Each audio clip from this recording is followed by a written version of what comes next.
So I'm kind of excited. So you're gathering, huh? We're collecting. You know, we're going to the Rick Catlets of the world, the Weavers of the world, the Sams of the world. You remember Sam Kavarsh? You remember that name? Yes, of course. Yeah. So it's interesting because, full disclosure, I don't know jack about football. I mean, come on. My husband's like, well, don't ask too many questions, baby. You know, you always go one step too far, and then everybody catches on. I'm like, well, what if I'm upfront about it early? But I did tell you said do your homework. That's some of your advices for people, so I did do a little bit of homework. So as soon as Andrew says, roll this puppy. So here's the deal. We're doing a story on the untold story of the Jacksonville Jaguars. What's the untold story? I don't know. Everything's been on the front page for me. It's really, but it's a great title, and I that's have all to that tell you. matters. I have to tell you this, okay? We signed 10 street free agents in I want to say January of 1995. Yeah. It's on the front page. The coverage is everybody's there. The players are all interviewed. There's only one guy I think I can even tell you that anybody would remember. Randy Jordan, who was running back. The rest of them were just off the street. Well, that's what I was learning when I was doing my homework, is that when you have this expansion team, you have to, Well, you have a lot of directions to go in to get players, but the first ones, before any draft or any free agency, these guys are out on the street. We signed 10 of them. It is the talk of the town. You ready, my friend? They killed the music finally. Awesome. It was right there too. Like he went in and went. Yeah, that's how it's usually just It's that. really awkward when it happens, right? Turn it off, Mo. Oh, okay. All right, so, here we go. You ready for me? Yep. I got you for 30 minutes, and I'm not messing around with your time. 30 minutes. I got you for, according to the daughter, I got you for 30. I have to be across the street at 4:29. Or I got you for 4:28. Let's go. Are we rolling? So, Coach Coughlin, tell us about the day that you picked up the phone and Wayne Weaver. Was it Wayne Weaver? Yes. Okay, tell us about the day you picked up the phone and Wayne Weaver said, "Yo, Tom, I need you." How'd that play out? That was more than a day. That was an interesting weekend because I had received a phone call from David Selden, who was the president of the Jacksonville Jaguars. I want to say it was early February. We were completely through with recruiting. We had a good year. We were very comfortable with the team we had put together. We'd won a bowl game. I was at Boston College as the head coach. And I was told early in the day by my assistant that one of our players had called and asked for a recommendation. He said, there'll be somebody calling in and, can you give me a recommendation? Sure. So this phone call came from, all I heard was the Jaguars. So I figured this was the recommendation I had to give for the player. So I pick up the phone and I'm listening, and this is David Selden of the Jacksonville Jaguars.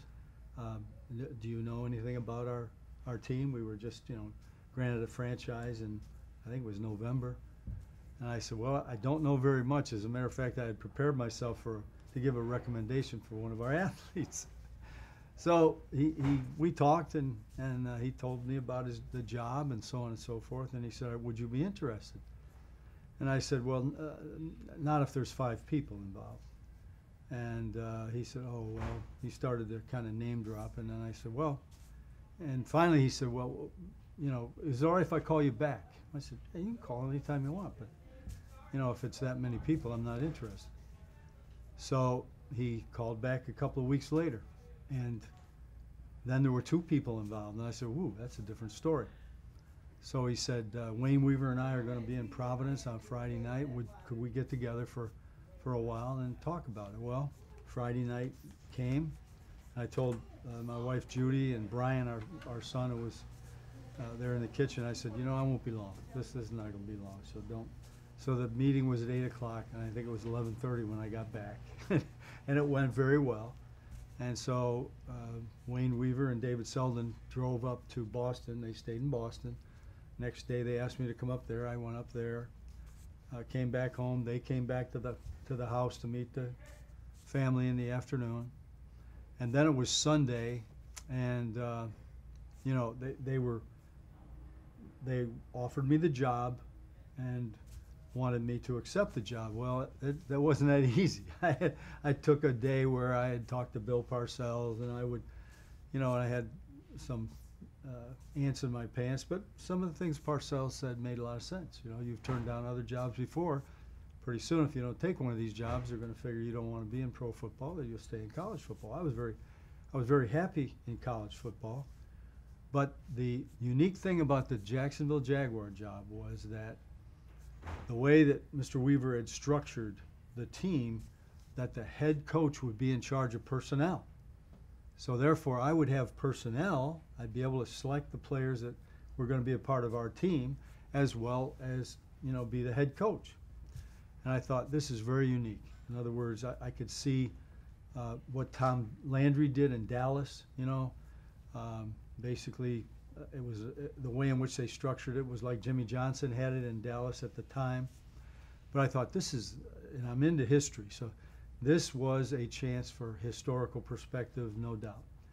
And to start your own franchise and to be responsible for the coaching, for the personnel end of it, to hire pretty much everybody in the building that had something to do with the players, that was a very unique and a very enticing situation to me. And that's what really motivated me to want to take on this tremendous challenge. Did you make it clear to Mr. Weaver that, what questions did you ask him? I mean, yes, he wants you, but what questions did you ask? Was that part of I needed to run the show? What were these questions that he had to answer just for you to say, my family? The questions would be, questions about staff, questions about personnel, questions about, what would my role actually be, which you're talking about getting into the personnel side of it. All kinds of questions. What's the? I didn't know anything about what they were doing for a stadium. What are your plans for the stadium? How are we going to attract free agents? All kinds of questions. They did a lot of talking, and I did a lot of talking. Why did he being Mr. Weaver, want you? What did he see in you? What qualities do you possess? That I think the number one thing that he saw, that he referenced by whoever it is he, called into his inner circle to really find out about coaches, he thought that I was a guy that got the most out of my players. And that, I think, is really what attracted him. We had beaten Notre Dame. Notre Dame was one in the country. Late in the season, we had gone into South Bend and beaten the number one team in the country. And we had a very good year. We returned home to play against an undefeated West Virginia team that beat us at the very end of the ball game, and what turned out to be a great game. But so I think Wayne Weaver saw in me, obviously the ability to coach, the ability to organize. My resume was sound, but I think he thought that I could get the most out of players. But your resume, I mean, I know you had some experience in the NFL, but your resume was college. I mean, that's a heck of a chance on an expansion team to bring the. Yeah, but I've been 7 years in the pro game too. I was 2 in Philadelphia, 2 in Green Bay, 3 with the New York Giants. We won a Super Bowl in 1990 when I was with the Giants. And as a matter of fact, that's a great story too, because Boston College had called. I was an assistant at Boston College with Jack Bicknell in the early 80s. I coached Doug Flutie. And Boston College had called during their season, and I had kind of said that I really didn't want to talk to them because I was not going to be a distraction for our team. And then they came back a second time, and I thought to myself, wait a minute, what are you doing? You told yourself that by age 45, and I was just 45, you wanted to be a head coach. Well, here you are. You got the opportunity. So with Mr. Mara actually got involved in it with Father Monin, who was the president of Boston College, and da-da-da. So anyway, long story short, that's how I got back into college football as the head coach at Boston College. Okay, I only have 10 seconds because you're going to try and leave me. Side note, but I got to ask about the Doug Flutie. Were you there for that big pass? No, I left. Oh, man. Yeah. All right, so the Jaguars was expanding. Or the NFL was expanding. What were your thoughts when you heard Jacksonville Jaguars? Did you was it even on your radar? Did you how the heck did that city get that team? No, I never went through that process because when the teams Carolina and Jacksonville were both granted, you know, it was in football season, and I'm kind of like this, and I didn't know a whole heck of a lot about it. I remembered a little article about it, but I didn't pay a lot of attention to it because I was busy. So I didn't ask those questions about why Jacksonville. As I got to know Mr. Weaver, I understood why. I mean, he's a driver and a go-getter and so on and so forth, self-made man, and he assembled a great team, and they made a tremendous presentation, and above some much bigger cities, Jacksonville got the 32nd entry into the National Football League. What were the top 3 things that were important to you in building this NFL team? One of them was to have control of personnel, which we've already talked about. That, you know, secondly, I needed full cooperation on the part of our ownership to be able to get the kind of players that would allow us to compete as soon as we possibly could. And obviously I needed that assurance. And so Mr. Weaver actually said he wanted to win the Super Bowl in 5 years. I mean, it would have been unheard of to win a Super Bowl in 5 years.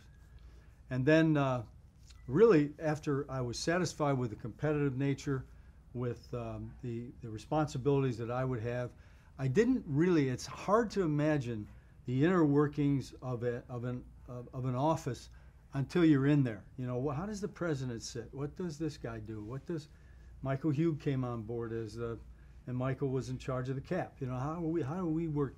You know, so you got to kind of give yourself a little time to get into that. But those questions were all asked, and they were important because we had to have a smooth process of decision making because it was going to go hot and furious. Not necessarily the first year, but once we had our feet on the ground in the '97 season, we were ready to make our move, and we knew the players that we wanted to go for, and I had to have the satisfaction to know that the competitive nature of Mr. Weaver was that he wanted to win, and he wanted to win fast. So speak about those players. Quick thoughts on Mark Brunell. Mark Brunell was what I was looking for. I had spent, and I was fortunate because a lot of the teams, I'll say maybe seven teams, allowed me to come and be there for preseason. Mike Holmgren was one, you know. Ron Wolf let us. But it was to go and to observe the way in which the camp was put together, to record this for my own sake as our planning would begin. But what I felt was survival from the quarterback position the very first year or first couple of years with our franchise, because of what I expected the nature of the offensive line to be. A lot was going to be based on his mobility, and Mark Brunell had great mobility. He could run 4.6. He was a lefty. You know, he was an accurate passer on the move. He was very athletic. You know, so when I saw this and what I saw in Green Bay, Mark was the number 3, and I just kind of tempered my enthusiasm, you know, as to, you know, training camp and how it was run and things of that nature. But everybody knew Art Modell when I was in Cleveland. Belichick was in Cleveland. He invited me for a couple of days. And I'm out there on the practice field watching Art Modell drives by in his golf cart, and he goes, "Tom, you got your team picked yet?" He's right on goal. So he had me cold, yeah. Tony Baselli. That was a great experience for me because, you know, we had Mark Brunell, you know. We had the draft coming up. We were in the expansion draft, and we drafted Steve Berline. I had Brunell, Berline, and then we would take well, we'd make another choice later on when the draft came. Shut it down a minute. What was Johnson's first name? Rob Johnson. Rob. Oh. Rob Johnson was Okay. so that wasn't done yet. But what I really wanted to do then is you have to picture what a football team looks like. Where do you want to start? You want to start with your quarterback? How about your left tackle? And that was interesting because Brunell was left-handed, so obviously it was a little backwards. How about your pass rushers? You know, who's going to be who's your corners? Who's going to cover anybody? How about coming back to the run? You know, so you had to have an order. We had it all. We plotted the whole deal. How we wanted to get our players, how we were going to go about our business, how the college personnel and the pro personnel, we worked together. We had a mock draft in '94 when we didn't have a team. We drafted, I did an expansion draft and I did a mock draft. I had a staff together, and I sent them on the road every weekend. We would do a game plan, and they would go on the road. So we were afforded those kind of opportunities. But with Tony, quite frankly, I'd never seen an offensive lineman work out like that in all my years in football. So we go to Southern California, the offensive line coach, Mike Mazer, Michael Hugh, and me, for a workout. It wasn't their pro day, but it was a day in which they had, I think, 5 pro line coaches were there. Tony Baselli was 6'7", 327. On the practice field, he danced like a dancing bear. He had great feet. His athleticism was without question. His toughness, he would go downfield and literally gore people downfield in college. He would put them on their back. You know, and usually you see an offensive lineman jog downfield and that's it. You know, this guy would go hit them and put them on their back. So, you know, I was at the workout, and you know, I'm again containing myself. But the real reason that I kid Tony that we took him was that night Angie, his wife, Angie, came to dinner with us. She wasn't his wife then, but she came to dinner with Hugh and Mike Mazer and I. And I said, "That's it. We know what our pick is now. We met Angie." But no, it was a great workout. And then when the draft was going on, and we were the second pick in the draft, and the first pick was made. We were second. Baselli's on the phone. When I finally called him, he said, "What are you waiting for? What's you know?" So we kind of sat there to see if anybody would come for the number 2 spot in the draft, and they didn't. But I kid him about that too. Jimmy Smith. Jimmy Smith had been in the league and was a street free agent. Dallas drafted him, didn't work out there. He was in Philadelphia, didn't work out there. He was on the street. This one goes to Ron Hill. Ron Hill who was my director of pro personnel, knew Jimmy Smith well. Jimmy Smith came to us. He'd had a couple of bad experiences, you know. But his confidence was shook. I mean, that's basically what it was. Here's a guy who's, I mean, just a big, fast, strong wide receiver who, you know, we used to beg people to press him. As soon as they pressed him, Burnell threw the ball up and he went and got the ball. And that's the way he played. But during the early going, it wasn't easy for Jimmy. Jimmy struggled. And Pete Carmichael, to his credit, Ron Hill, they kept, you know, standing up for Jimmy Smith. Hey, coach, he's got it. He's a player. You know, this part of it is difficult for him. He doesn't have his arms all wrapped around how we want him to play and what his assignments are and what we want him to do. And you know, he became the great player that he was. James Stewart? James Stewart was a running back we took in the draft. We actually traded up to take him. He was a big, strong kid who we felt would be the pound-it kind of a guy that we could, you know, you need more than one running back. But here was a guy out of college that we really liked for a lot of reasons. He was a tough guy. He ran the ball well. He could run inside. He could run outside. He had speed, could catch the football. So we traded up and took James Stewart so that we would have the running back position, at least from the standpoint of a young guy who we could develop as we went along. All right, I'm going to need your help with this because you'll see where I'm trying to fake it.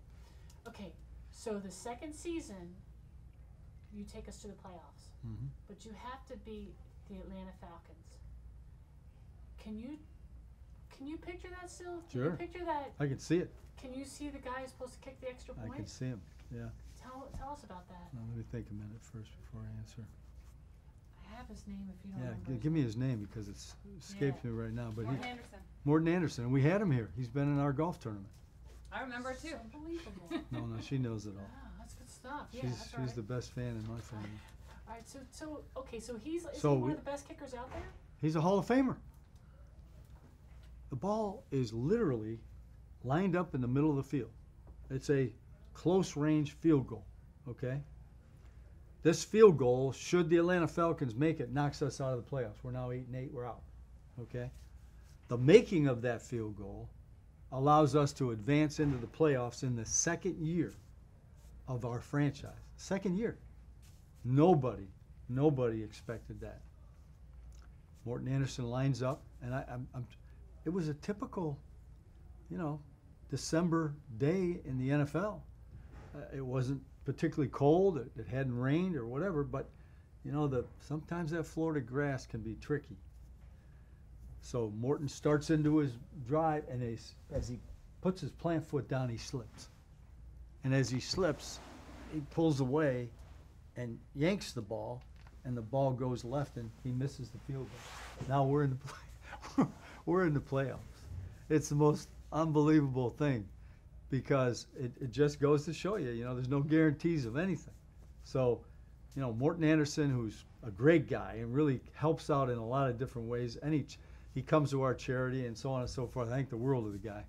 But on that particular day, as he started to make his move, soccer-style kicker, as he put the plant foot down, out went the foot, boom, misses the field goal.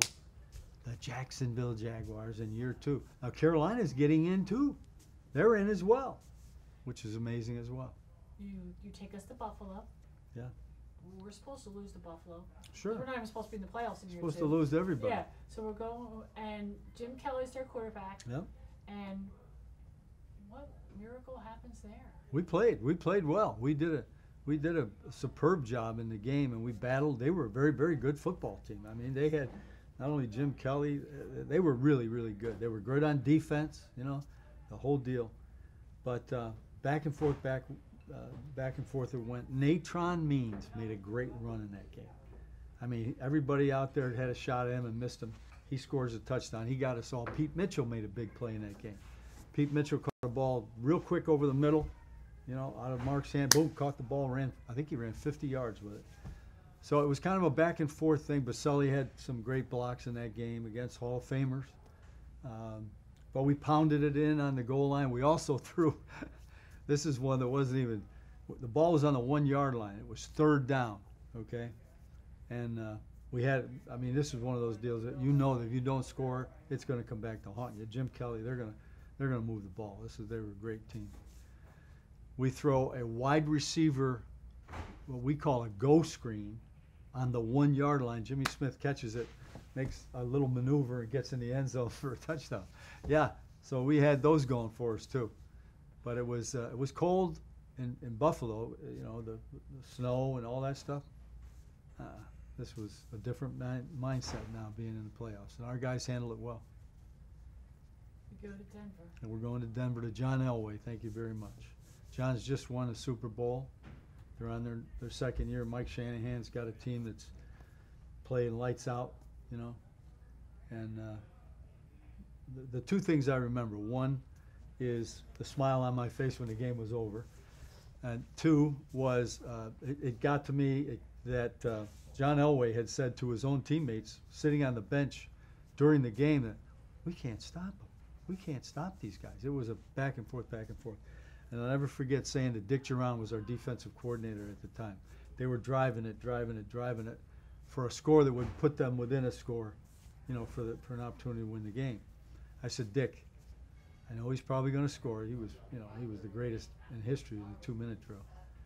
But I said, look, if you can get him, if the score takes place under 2 minutes, we'll be all right. They used up all their timeouts. They scored. They lined up. They made an attempt to recover an onside kick. We got it. Lachey Maston, who was one of those kind of free agent guys, recovered the ball for us, and we just knelt down on the ball and won. And you talk about a shock in the National Football League, because everybody expected Denver was going to go win the Super Bowl again. And that kind of upset the apple cart for them. Do you remember coming home to Jacksonville I Municipal do. Stadium? Incredible night. I remember that as we approached, the captain said something, and he banked the plane. And as he banked the plane, we flew over the stadium. There was like 35,000 people in the stadium. It was unbelievable. It was after 1 in the morning. People had watched the game, got all excited about it, found out what time the plane was going to, and came to the stadium, and they're in the stadium. So to accommodate them, we're making speeches at 1 o'clock in the morning. We do have another game next week, you know, one of those deals. But it was one of those deals where your goosebumps had goosebumps because you never expected that. Yeah, I saw that video. That was really neat. Jacksonville, and I was like, That was neat. that's powerful That stuff. was The powerful. city loves its team. Okay, there's a story out there that talks about your attention to detail.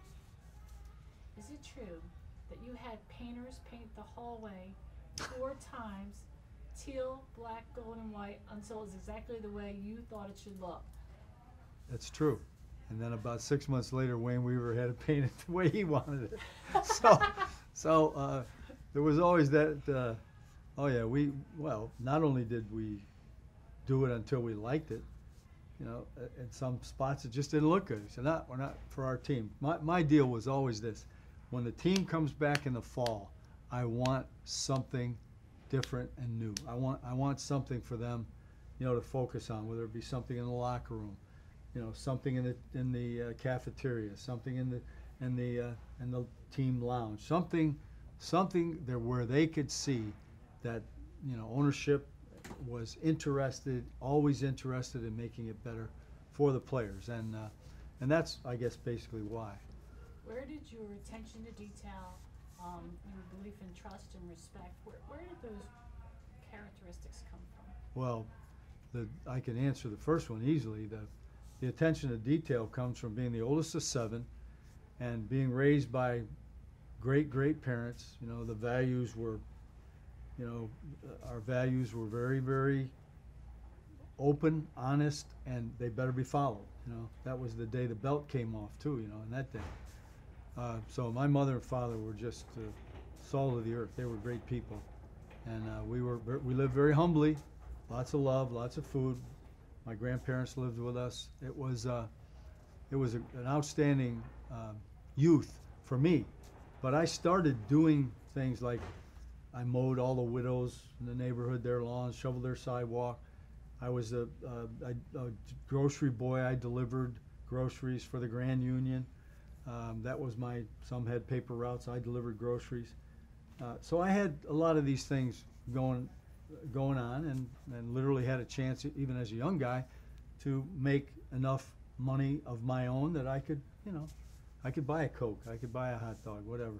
But that's where most of that came from. But as I developed beyond as a player into coaching, I had an opportunity to return to Syracuse, where I went to school, and coach for a guy by the name of Frank Maloney.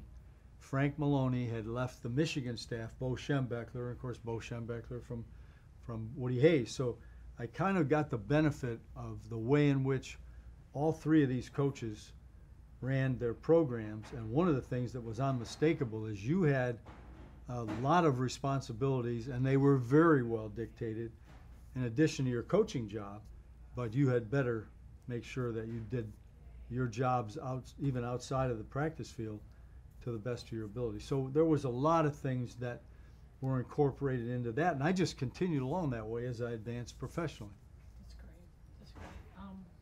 You had said, and if you wouldn't mind articulating a little bit more, that you would not be where you are today. Obviously, your parents, you just told me that, but your wife, Judy. Oh, Judy's, you know, she literally has been with me since my junior year in high school, and you know, she went to Brockport State Teachers College and became a teacher. And my background is in education. I have a master's in education as well.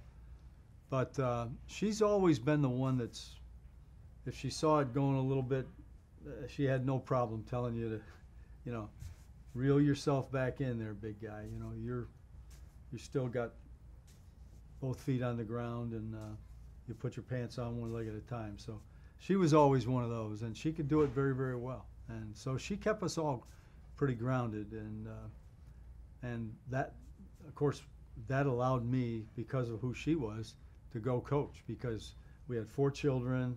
She's the mother of 4. She makes all the calls. You know, it's a typical coach's deal. Season's over, I'm home for dinner at night, and I start ordering them around, and she looks at me like, "Who do you think you are? You just all you do is come and have dinner, or you're gone again." So that's basically how she operated. But yeah, she had. So she keeps you in line. She did. Well, she's talented too. I mean, she built our house here in Jacksonville, literally. She's built the one that's up at the beach. You know, she's very much involved in things like that. Yeah, and very much involved in our community, both of you. Yes, we are. Thank God. That's great. Anything that we don't know about the Jacksonville Jaguars that we should, well, maybe Yeah. you should tell me. Yeah, when I came to take the job, everyone met at the bank downtown, and that's where the press conference was held. So they flew me in to the bank press conference. Press conference is over. Back to the airport. Boom. I don't see any facilities. I don't see anything. So a week or whatever it was later that I come to town, it's been pouring rain. You know how that goes here. And the road to the stadium was dirt, whatever it was. The water was up to the top of the hubcaps. The stadium had been knocked down completely. There was one concrete stanchion standing there. There was a trailer sitting in front of that stanchion. I got out of the car, you know, I was up to my ankles in water and mud, and I slopped up to the trailer, and I opened the door, and I believe I was the 7th employee of the Jacksonville Jaguars. They didn't have a desk for me. They said, why don't you use the one that Wayne uses? He's busy a lot of times, not here. You can use that one. Okay. So now I'm thinking to myself, what in the world have you gotten yourself into in this one? So, and that's kind of the way it was for a while.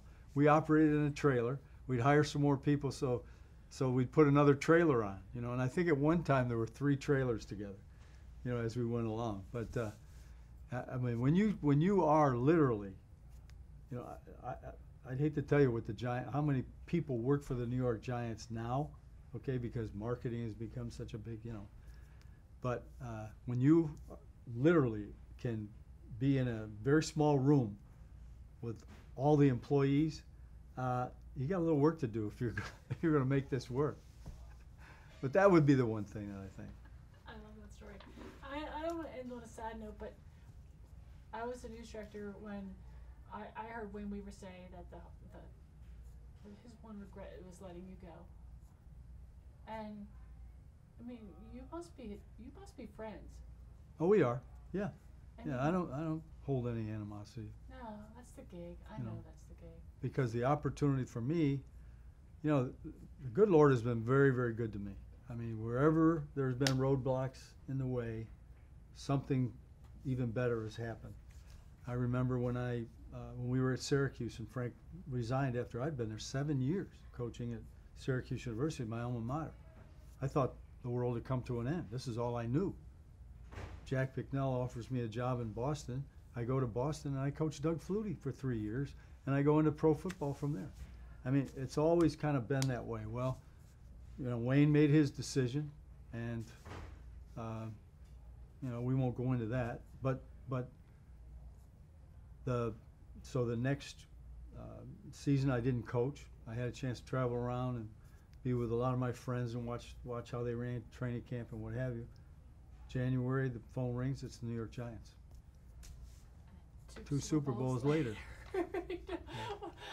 And hope a third. Gee, yes, that would be wonderful. That would be wonderful. Oh, Coach Coughlin, that was perfect. Thank you. Good. Thank you. Thank you, sir. Appreciate it. Thank you.